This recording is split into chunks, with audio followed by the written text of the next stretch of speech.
Madame, Monsieur, bonsoir. Bienvenue dans le journal dont voici les titres. Le président de la République reçoit en audience un groupe de jeunes.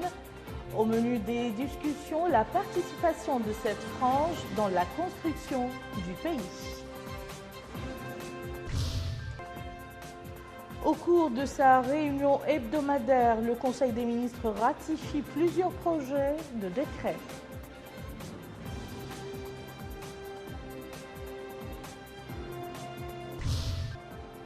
Commentant les résultats du Conseil des ministres, le ministre de la Communication et des Relations avec le Parlement souligne que le gouvernement ira jusqu'au bout pour la réussite du dialogue national. Merci, Madame, Monsieur, de vous joindre à nous. Nous ouvrons ce journal par le courrier du président de la République. Mohamed Ould Abdelaziz a adressé aujourd'hui un message de félicitations au président zimbabwéen à l'occasion de la fête nationale de son pays. Le chef de l'État a réaffirmé à son homologue zimbabwéen son souci de poursuivre l'action en vue de renforcer les relations privilégiées de coopération existant entre les deux pays pour servir les intérêts communs des deux peuples frères. Je vous le disais dans les titres, le président de la République a reçu en audience aujourd'hui au palais présidentiel un groupe de jeunes.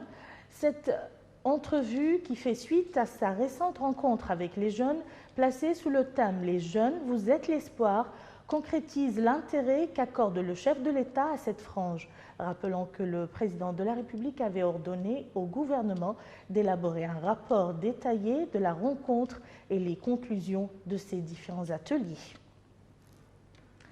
Le Conseil des ministres s'est réuni aujourd'hui sous la présidence du président de la République, Mohamed Ould Abdelaziz.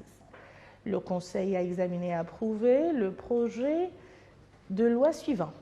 Projet de loi autorisant la ratification de l'accord d'établissement signé le 17 mars 2014 à Nouakchott entre le gouvernement de la République islamique de Mauritanie et le secrétariat de l'Institut pour la coopération intergouvernementale dans la recherche scientifique et l'Organisation internationale pour l'aménagement des urgences.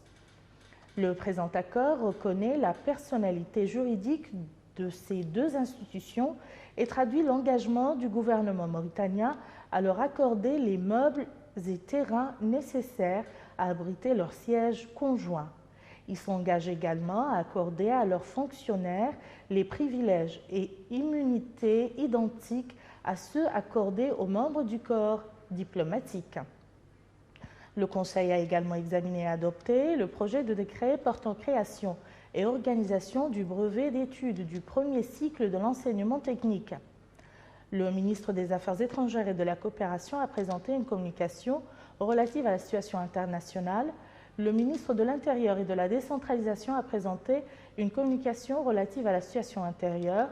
Le ministre de la fonction publique, du travail et de la modernisation de l'administration a présenté deux communications, une communication conjointe avec le ministre des Finances relative aux auxiliaires de l'État. Cette communication vise à mettre en place le processus d'uniformisation de la gestion des personnels auxiliaires de l'État en matière de carrière et d'accès à la retraite, et ce en comparaison avec le statut appliqué aux fonctionnaires. En vue de l'application effective de ces mesures initialement prévues par la loi 93-09 du 18 janvier 1993 portant statut général de la fonction publique, la communication propose un certain nombre de mesures visant à accélérer ce processus. Une communication conjointe avec le ministre de l'Équipement et des Transports relative à la réforme de la main-d'œuvre et de la manutention portuaire. Cette communication propose de finaliser avant la fin de l'année une importante réforme au bénéfice de l'ensemble des intervenants du secteur, dockers, opérateurs locaux ou internationaux, à travers l'initiation d'un cadre juridique régissant la main-d'œuvre et la manutention portuaire et l'amélioration du statut salarié des dockers avant tous les avantages sociaux ainsi que la définition des obligations des différents partenaires. Enfin, le Conseil a pris les mesures individuelles suivantes. Ministère des Affaires étrangères et de la coopération. Cabinet du ministre, conseiller juridique, Ahmed Baba Ouldeid. Conseiller chargé des questions diplomatiques, Mohamed Lemine Oulallal, journaliste précédemment directeur de la communication. Conseiller chargé des questions économiques, Vartman Talha, précédemment attaché de cabinet du ministre des Affaires étrangères et de la coopération. Attaché de cabinet, Toutoun Mohamed Lemine, précédemment chef de service du secrétariat central. Inspection générale, inspecteur général, Mohamed Salim El-Mouloud, ministre plénipotentiaire, DEA en sciences de l'éducation, précédemment inspecteur. Inspecteur Ahmedna Oul-Hamoud Oul-Aïl, ministre plénipotentiaire, maîtrise, précédemment directeur adjoint des affaires africaines. Inspecteur Mohamed El Hassan Oul-Abd El-Hay, précédemment conseiller de première classe à l'ambassade de Mauritanie à Bruxelles. Administration centrale, direction du monde arabe et des organisations islamiques, directeur El-Hussein ou Sidi Abdallah ou Ledeh, conseiller des affaires étrangères, précédemment conseiller de première classe à l'ambassade de Mauritanie à Sanaa. Directeur adjoint Mohamed El-Aboud, conseiller des affaires étrangères, maîtrise en droit, précédemment chef de service des affaires européennes à la direction affaires européennes. Direction Europe, directeur Abdelkader Oul Mohamed Oul Ahmedou, DEA en droit privé. Directeur adjoint Ba Zakaria, diplomate de carrière. Direction des affaires américaines et asiatiques, directeur Bas Abbal Abbas, conseiller des affaires étrangères, précédemment directeur des affaires africaines. Directeur adjoint Mohamed Abdallahi Oul Shamra, conseiller des affaires étrangères, maîtrise en économie, précédemment chef de service des traités à direction des affaires juridiques. Direction de la coopération internationale, directeur Bassamba, maîtrise en relations internationales, précédemment directeur des affaires américaines et asiatiques. Directeur adjoint Mohamed Emin ou Mohamed Abdallahi ou Lebetti, conseiller des affaires étrangères, précédemment chef de service communication à la direction de la communication. Direction des affaires juridiques, consulaires et des traités, directeur Kamara Saloum Mohamed, doctorat en droit, précédemment directeur des affaires juridiques et des traités. Directeur adjoint Mohamed Oul Mohamed Abdelrahman, conseiller des affaires étrangères, DEA en droit, précédemment chef de division du suivi des approvisionnements des missions diplomatiques et consulaires à la direction des affaires administratives et financières. Direction de la communication, de la documentation, directeur Mohamed Salik Oul Ibrahim Oul Banoumou, DEA en philosophie, précédemment chef de service du journal officiel. Directeur adjoint Mohamed Lemine ou Mohamed Mahmoud, conseiller des affaires étrangères, précédemment chef de service de la coopération scientifique, culturelle et technique à la direction de la coopération internationale. Direction de l'information, direction de l'informatique, directeur adjoint Mohamed Lemine ou El-Bouddha, ingénieur en électronique, précédemment chef de service du réseau à la direction de l'informatique. Direction des ressources humaines, directeur Beb ou Mohamed Mbarak, attaché des affaires étrangères, précédemment ambassadeur à Berlin. Directeur adjoint Aïchemt Mustafa, inspectrice enseignement primaire, direction des affaires financières, directrice Lala Vatmantoun Ahmed, administrateur de régie financière, maîtrise en économie, précédemment directrice des affaires administratives et financières. Directeur adjoint Abdelrahman Oul Mohamed Lemine, secrétaire des affaires étrangères, de en droit, précédemment chef de division programmation des acquisitions et de la tenue des titres à la direction des affaires administratives et financières. Direction des relations publiques, directeur Mohamed Douf ou Mohamed Val, professeur de l'enseignement secondaire, DESS en informatique, précédemment directeur adjoint de l'informatique, de la documentation et des archives. Directeur adjoint Mohamed Oul Abdallahi Oul Alouimi, ingénieur en informatique, précédemment chef de service du système d'information à la direction de l'informatique, de la documentation et des archives. Direction du protocole, directeur Mohamed Ould Abdelaziz, conseiller des affaires étrangères, master en sciences politiques, précédemment chef de service suivi des missions à l'étranger au secrétariat général. Directeur adjoint Ibrahima Mamadouba, conseiller des affaires étrangères, maîtrise en géographie, précédemment chef de division de l'Afrique centrale à la direction des affaires africaines. Ministère de l'Intérieur et de la décentralisation, administration territoriale, wilaya de Dakhlet Nouadhibou, Muqata'a de Nouadhibou, arrondissement de Boule-Noire, chef d'arrondissement, lieutenant-colonel Tourad Ould Abdessamed, ministère de la fonction publique du travail et la modernisation de l'administration, cabinet du ministre, inspection interne, inspecteur général Hamoud Ould Tfail, inspecteur chargé du travail et de la prévoyance sociale, Mohamed Mahmoud Ould Boub, précédemment chef de service suivi et évaluation au même ministère.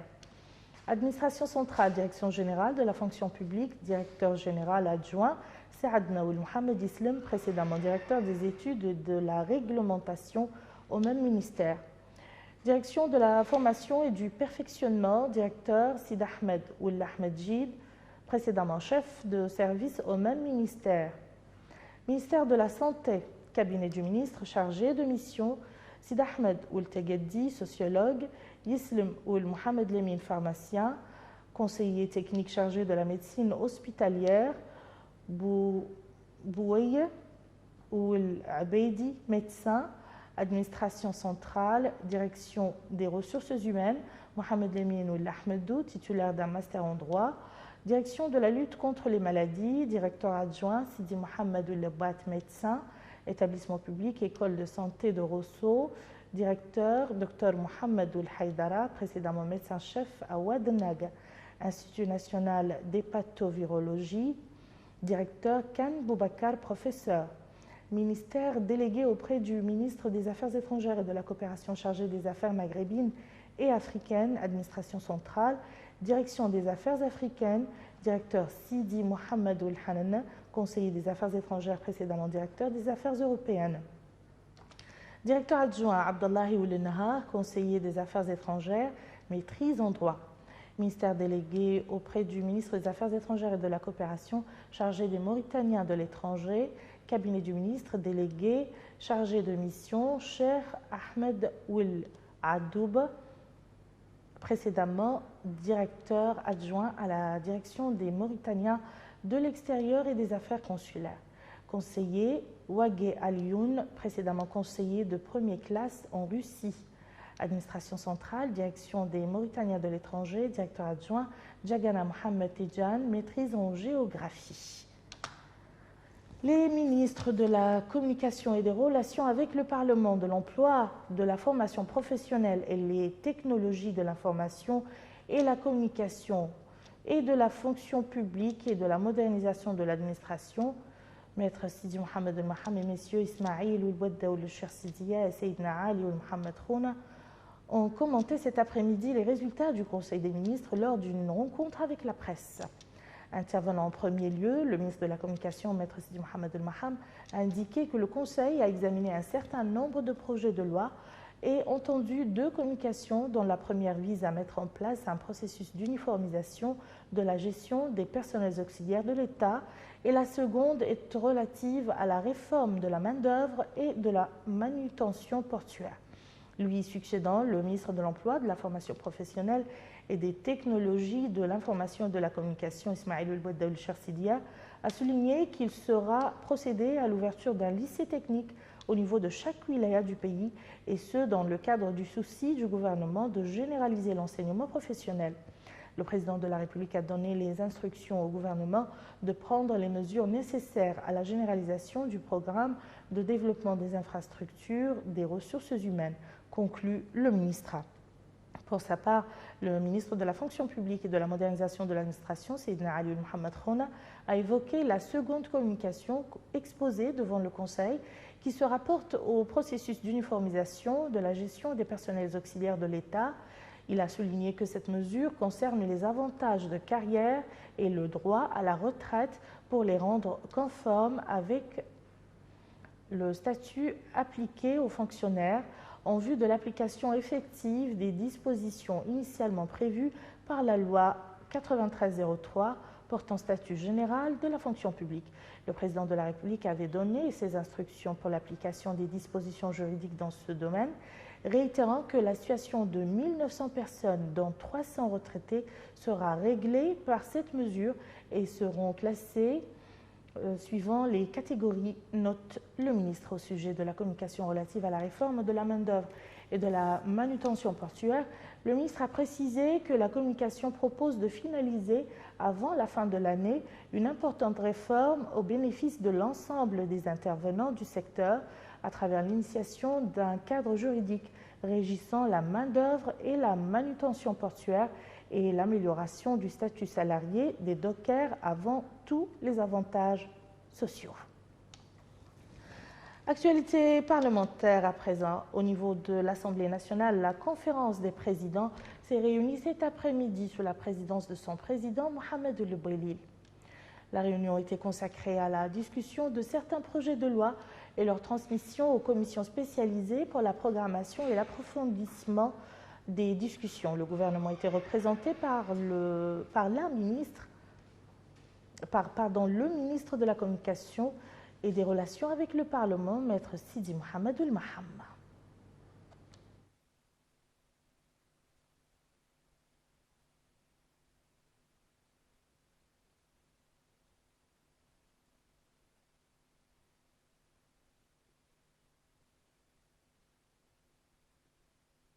Restons toujours à l'Assemblée nationale où les députés ont adopté 2 projets de loi lors d'une séance plénière sous la présidence de M. Mohamed El Boilil, président de cette Chambre. Le point avec Boubacar Bailaba. Le premier projet de loi autorise la ratification de la convention de crédit signée le 26 novembre 2013 à Abu Dhabi entre la Mauritanie et le Fonds d'Abu Dhabi pour le développement, destiné au financement du projet de construction de la route Nema-Bangou-Bassiknou face à la frontière du Mali. Le second projet de loi autorise la ratification de la convention de crédit signée le 9 juillet 2013 au Koweït entre la Mauritanie et le Fonds arabe de développement économique et social FADES, destiné à la contribution au financement du projet du nouvel aéroport international de Nouakchott. Les 2 projets de loi ont été commentés par plus de 40 députés, issus des différentes formations politiques qui ont salué le déroulement de nombreux chantiers à travers le pays. Cependant, ils ont recommandé l'avantage de surveillance, de contrôle et l'introduction des technologies les plus modernes dans le domaine.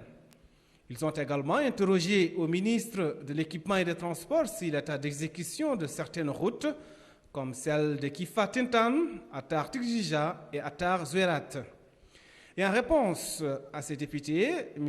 Haoul Hademin a souligné que la route Nema-Bangou-Bassiknou Fassala représente un grand intérêt économique en lui assurant une liaison avec le Mali via Adel Bagrou, en plus de la route Ayoun-Nioro. Il a ajouté que ces infrastructures routières vont permettre, une fois réalisées, de décongestionner le port autonome de Nouakchott et de promouvoir les importations et échanges commerciaux entre la Mauritanie et le Mali. Au sujet des réalisations dans le domaine routier, il a souligné que 22 routes sont en cours de réalisation et que 72 tronçons seront réhabilités à Nouakchott. Pour ce qui est de l'aéroport international de Nouakchott, le ministre de l'Équipement et des Transports a précisé que le marché a été engagé avec 453 hectares, dont une partie se situe au nord de Nouakchott et le reste sera dans la superficie de l'ancien aéroport de Nouakchott. Le ministre de l'Enseignement supérieur et de la Recherche scientifique, Dr Bekaïoul Abdelmalek, a visité aujourd'hui l'Institut supérieur de l'enseignement technologique de Rosso. L'exposition organisée à cette occasion a permis de mettre en exergue les travaux et les produits des différents spécialités prises en charge par l'ISET. Plus de précisions avec Rabia Adeta. L'Institut supérieur de l'enseignement technologique de Rosso offre aux étudiants une formation spécialisée dans les domaines agricoles, pastoral et agroalimentaire. Il agit comme catalyseur pour le transfert de technologies, développe des programmes de recherche et de vulgarisation permettant ainsi d'améliorer la productivité, d'assurer l'autosuffisance agroalimentaire et de promouvoir la conservation et la valorisation des ressources naturelles du pays. Dans le but de s'enquérir du déroulement des cours et des conditions de travail au sein de cet établissement, le ministre de l'Enseignement supérieur et de la Recherche scientifique, le Dr El Bekkaï Abdelmalek, a effectué une visite. L'exposition organisée à cette occasion a permis de mettre en exergue les travaux et les produits des différentes spécialités prises en charge par l'Institut. Le ministre a également visité les ateliers de production du charbon favorable à l'environnement, dit TIFA. Le dispensaire de cet établissement fut également une étape de la visite du ministre où il a pu recevoir des explications sur ses capacités et son rôle au sein de l'Institut supérieur de l'enseignement technologique. Par la suite, le ministre a tenu 2 réunions distinctes, la première avec les étudiants et la deuxième avec les enseignants, ce qui a permis un échange fructueux sur les conditions de travail et sur les solutions à apporter pour améliorer les performances de l'Institut supérieur de l'enseignement technologique. Lors de sa déclaration à la presse, le ministre a indiqué que sa visite avait pour objectif de s'enquérir sur le déroulement et les conditions de travail dans cet établissement scientifique, qui constitue un outil de souveraineté du fait du rôle qu'il doit jouer dans le développement du pays, en rappelant l'importance qu'accorde le président de la République, M. Mohamed Abdelaziz, à l'enseignement des filières scientifiques. Notons que le programme adopté par l'Institut a permis de répondre aux exigences du marché du travail à travers l'insertion de la plupart de ses étudiants dans la vie active. Le commissaire à la sécurité alimentaire poursuit sa visite à l'intérieur du pays. Sid Ahmed Ould Baba a distribué d'importants produits alimentaires au profit des populations nécessiteuses au niveau de quelques localités relevant des wilayas du Brakna et du Gorgol. Amina Takana. Les populations de Debay Benara ont bénéficié d'importantes quantités de vivres gratuitement distribuées par le commissaire à la sécurité alimentaire Sid Ahmed Ould Baba. À cette occasion, le maire de la commune, Abderrahman Ould Regada, n'a pas manqué l'occasion de souligner l'importance de ce geste qui permettra, selon lui, d'aider les couches vulnérables à faire face à la période de soudure. 3000 tonnes de blé et 2059 litres d'huile ont été distribués aux populations de Gorgol. Présent à cette cérémonie, le maire de la commune a exprimé toute sa satisfaction, affirmant que cette action humanitaire prouve l'importance qu'accordent les pouvoirs publics aux citoyens. Le commissaire à la sécurité alimentaire Sid Ahmed Ould Baba s'est appesanti sur les efforts de son institution qui visent à alléger les souffrances des citoyens et à leur apporter l'aide nécessaire à chaque fois que le besoin se fait sentir, conformément aux instructions du président de la République, M. Mohamed Ould Abdelaziz, a-t-il ajouté. Le commissaire à la sécurité alimentaire avait supervisé une opération similaire à Fumugleita.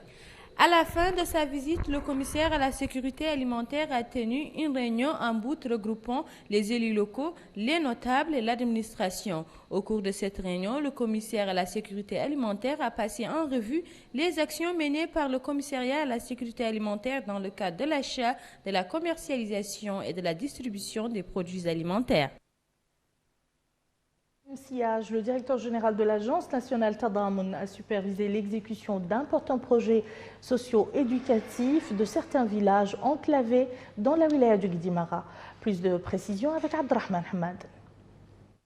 À l'instar d'autres poches de la pauvreté dans les pays, la commune de Tachout, relevant de la wilaya de Guidimara, a profité des services de l'agence Tadamun pour la lutte contre le séquelles de l'esclavage, de l'insertion et de la lutte contre la pauvreté. Ici, l'agence a lancé un projet de construction d'une école moderne pour faciliter aux enfants de cette commune l'accès à l'enseignement qui est un facteur déterminant dans la lutte contre la pauvreté. Les équipes sont à pied d'œuvre pour achever cet édifice scolaire dans les délais impartis. En effet, le suivi des travaux de construction de cette école était le but ultime de cette visite du directeur général de l'agence Tadamun à cette commune. Maître Hamdi Ould Mahjoub a en outre expliqué que l'objectif de cette visite est de s'enquérir de l'avancement des travaux et du respect des spécificités techniques convenues et du délai imparti.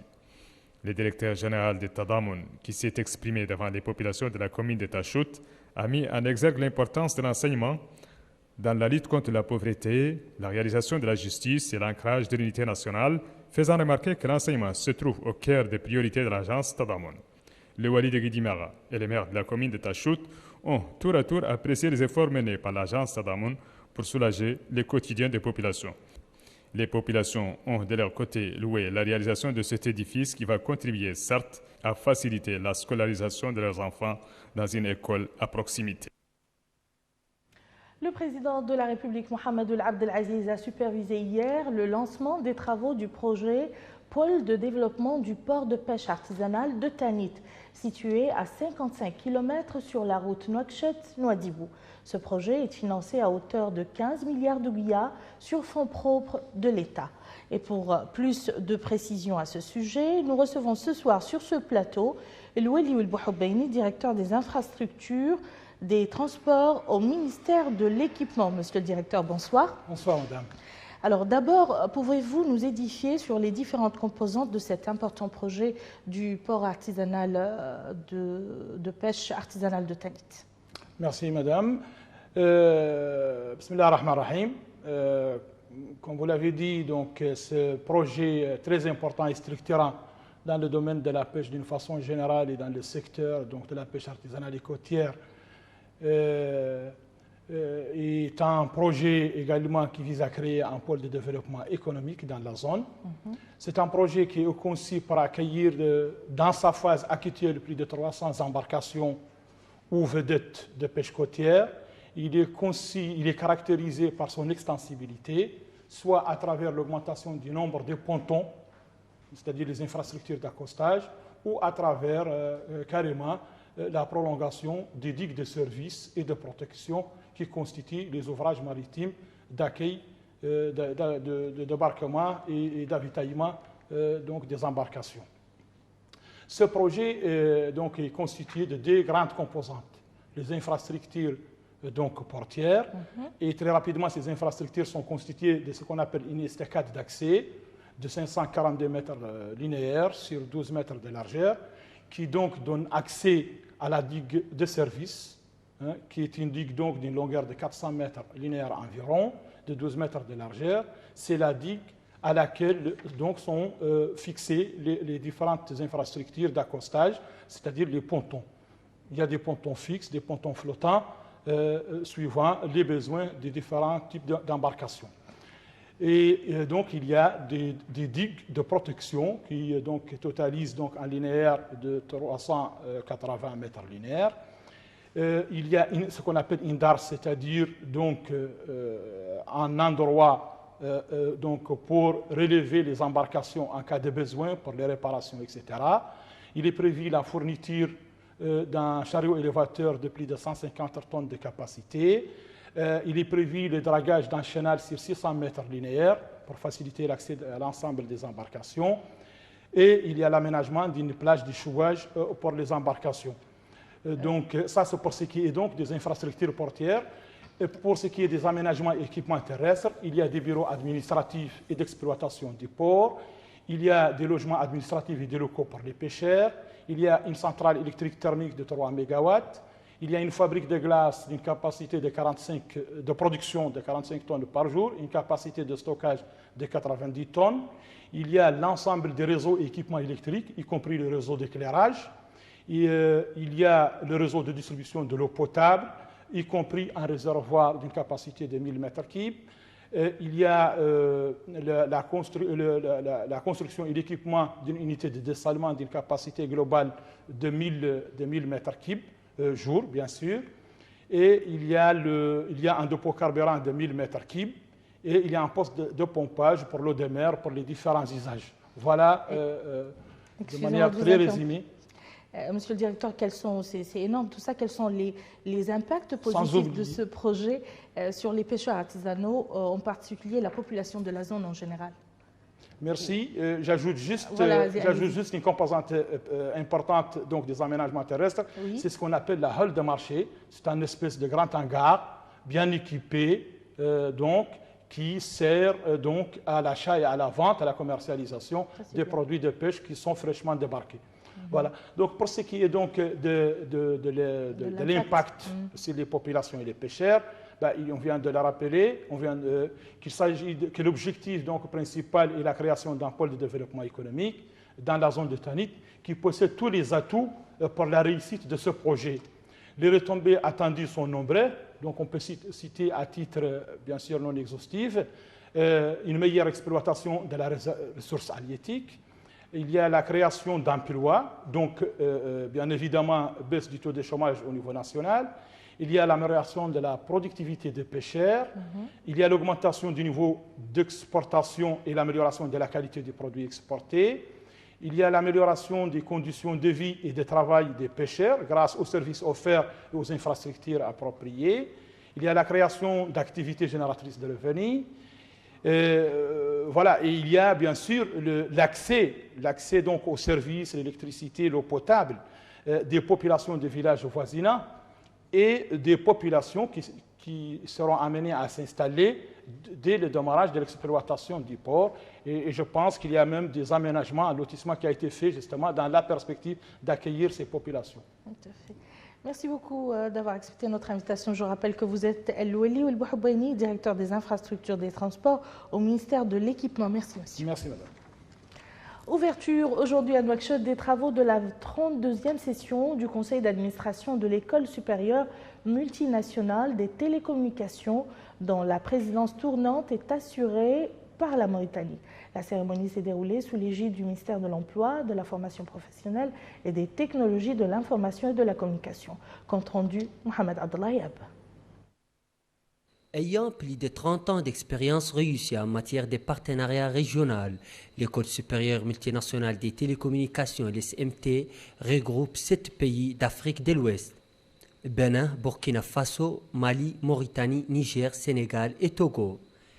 Créée à Dakar en 1981, l'SMT a formé plus de 7000 techniciens, ingénieurs et cadres opérationnels dans les domaines des technologies, de l'information et de la communication. Les efforts de l'SMT sont appuyés par le PNUD, le Programme des Nations Unies pour le développement, l'Union internationale des télécommunications, avec le soutien de la coopération française, canadienne et suisse. La réunion de Nouakchott du conseil d'administration de l'SMT doit contribuer au renforcement des politiques adoptées au niveau régional pour promouvoir l'exploitation des nouvelles technologies de l'information et de la communication. Ce point a été mis en exergue au cours de l'allocution prononcée à cette occasion par le secrétaire général du ministère de l'Emploi, de la formation professionnelle et des technologies de l'information et de la communication. Il est à préciser, selon le secrétaire général, dans la même perspective, que l'ensemble des dispositions seront prises pour l'ouverture prochaine d'un centre délocalisé de l'SMT en Mauritanie. L'ordre du jour de cette session consiste à traiter des questions stratégiques liées à l'école, notamment la révision de l'accord intergouvernemental, le plan stratégique de développement de l'école, le statut des enseignants, et évidemment par rapport à d'autres questions stratégiques pour l'école. En parallèle à ce conseil d'administration, nous envisageons aussi la discussion par rapport à la création d'une antenne régionale de cette école en Mauritanie, comme ça a été le cas pour quelques autres pays. Les travaux de la 32e session du conseil d'administration de l'SMT vont durer 2 jours. Les observateurs s'attendent déjà à des décisions et recommandations capables de développer l'action menée par cette fameuse institution africaine. L'association mauritanienne des hémophiles a organisé aujourd'hui, en collaboration avec le ministère de la Santé au Centre national de transfusion sanguine, une cérémonie sous le thème « Votre équipe de soins unie pour votre bien-être ». Cette journée s'inscrit dans le cadre d'activités commémoratives de la Journée mondiale de l'hémophilie. Emina Abdelaziz. L'hémophilie est une pathologie héréditaire provoquée par l'insuffisance de l'irrigation sanguine, conduisant parfois à des hémorragies, une maladie dont la gravité peut être à l'origine d'handicap pour les patients, voire de décès des personnes atteintes si les malades ne sont pas soignés. Entre autres raisons suffisantes pour commémorer la Journée mondiale de l'hémophilie.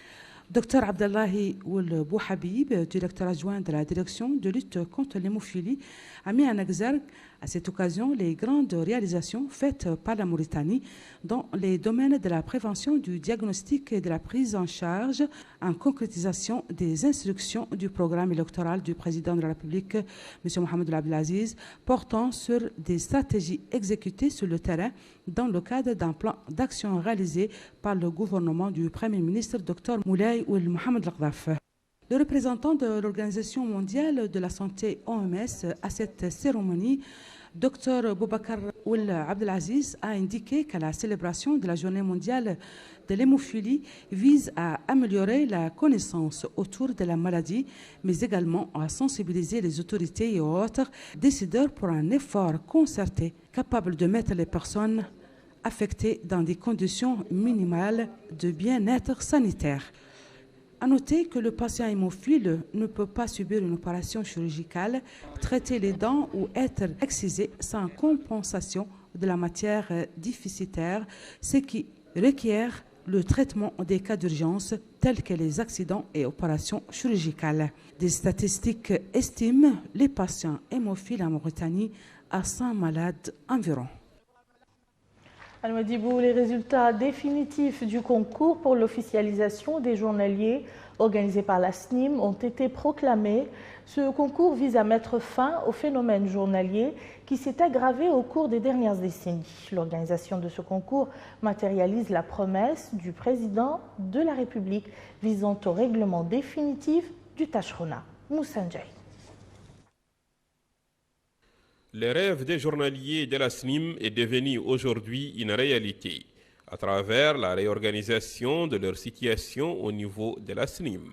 Ces journaliers ont vécu des moments difficiles au sein de cette structure nationale où ils ne s'en sortaient pas avec leur rendement conformément aux normes qu'exige la loi dans leurs différentes spécialités. Certains ont fait 12 ans de service et d'autres ont fait plus sans aucune garantie dans leur carrière. C'est dans ce cadre que M. Mohamed Val Ould Ahmed Youra, Wali de Dakhlet Nouadhibou, a indiqué que la phase actuelle des journaliers démontre l'engagement de haute autorité du pays qui avait décidé, dit-il, de répondre avec avis favorable aux doléances de cette importante frange de la société en vue de trouver une solution à leur situation. Aujourd'hui, à travers les résultats de la situation des journaliers de la SNIM, certains observateurs se disent satisfaits. Globalement, je pense que cette opération a démarré par une des instructions du chef de l'État afin d'assainir la situation de cette main-d'œuvre que l'on appelle journalier. Il y a eu un processus qui a été engagé il y a 2 ou 3 mois et qui doit se terminer en principe dans un délai de 6 mois. Ce processus consiste à cibler une évaluation pour la population que l'on peut appeler professionnelle. La situation des journaliers de la SNIM de Nouadhibou et des Oïrat est considérée comme un cas social, d'où l'importance de mettre l'accent sur la justice professionnelle. On a fait beaucoup de temps à la SNIM en tant que chaudronnier, ouvrier, journalier. Pendant longtemps, on est là. On n'a jamais vu c'est-à-dire un bon pas, une bonne action comme ceci, parce qu'on n'a jamais vu aussi une organisation qui a été faite ici. D'ailleurs, les équipes qui ont été faites ici pour faire inscrire les gens, qui faire recenser les gens, c'est une équipe qui est vraiment capable, qui n'a laissé aucune tâche pour nous. C'est suite aux travaux d'une commission technique chargée du dossier des journaliers de la SNIM qu'une solution a été trouvée, où chaque journalier pourra se défendre à travers ses compétences. Les travaux de l'atelier relatifs aux campagnes de la culture du blé 2013-2014 ont débuté à Rosso dans les locaux de la SONADER. L'atelier est organisé par le ministère du Développement rural en collaboration avec l'Organisation des Nations Unies pour l'alimentation et le groupement des agriculteurs et techniciens de la culture du blé au niveau des zones irriguées. Mohamed Ould Zemzem. L'atelier qui durera 2 jours est organisé par le ministère du Développement rural en collaboration avec l'Organisation des Nations Unies pour l'agriculture et l'alimentation, la FAO, et le groupement des agriculteurs et techniciens de la culture du blé au niveau des zones irriguées. La rencontre a pour objectif d'étudier et d'analyser les résultats des récoltes et des expériences des campagnes de culture du blé 2013-2014 dans ces zones pilotes afin de combler les lacunes constatées et d'optimiser les performances en termes de rentabilité. À l'ouverture de la cérémonie, M. Momoul Hamaoula, chargé des missions du ministère du Développement rural, a salué les importants efforts consentis dans les domaines de l'agriculture irriguée en général et de la culture du blé en particulier. Il a indiqué que l'introduction de la culture du blé reflète une vision stratégique sur la voie de l'autosuffisance alimentaire par sa contribution à la diversification agricole et la couverture des besoins alimentaires des populations. Il a ajouté que le gouvernement a accompagné le lancement du programme de culture du blé depuis 3 campagnes à travers la création de conditions appropriées de production. Il a précisé que l'État, en plus de l'encadrement technique, a pris en charge 60% des frais des intrants, engrais, semences, pour ne citer que cela, et ceux liés à l'aménagement et à la récolte de la campagne 2013. Les recommandations qui sortiront de l'atelier permettront une meilleure préparation de la prochaine campagne agricole de culture du blé. L'expérience de la culture du blé, introduite en Mauritanie il y a 3 ans, a permis l'exploitation de 6 000 hectares irrigués et 10 000 hectares en décrue avec une rentabilité qui s'améliore campagne après campagne.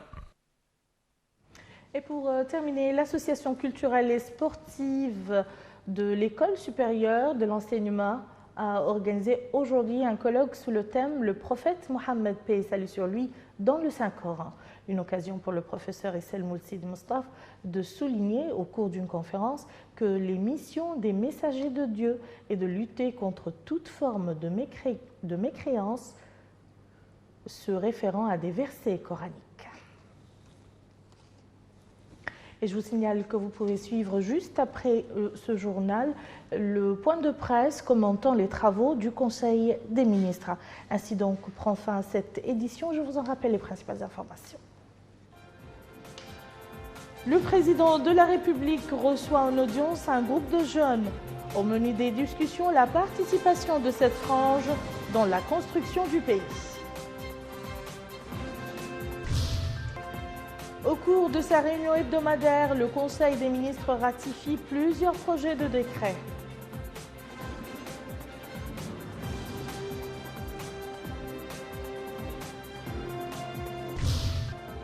Et puis, commentant les résultats du Conseil des ministres, le ministre de la Communication et des Relations avec le Parlement souligne que le gouvernement ira jusqu'au bout pour la réussite du dialogue national. Merci, Madame, Monsieur. Je vous souhaite un excellent week-end et à très bientôt, Inch'Allah.